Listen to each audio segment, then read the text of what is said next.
musíme teda z toho předního klubíčka, jak se dostaneme do toho držení přes tu ruku, takže se takhle chytneme přes tělíčko a přetočíme na ruku.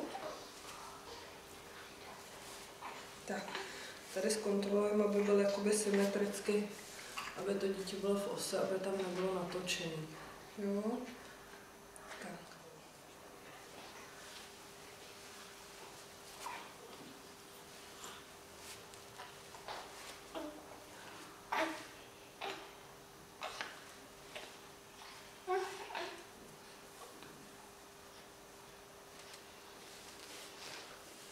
Takže ještě jednou z toho klubíčka.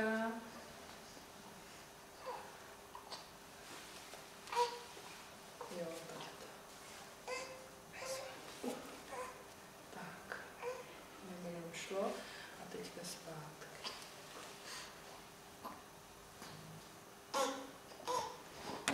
Jo, tohle bychom mohli ukázat.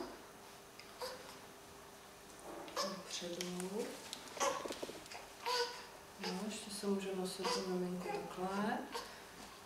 Na ty ruce. Šikmo. Jo. Tak. V případě takhle. Jo.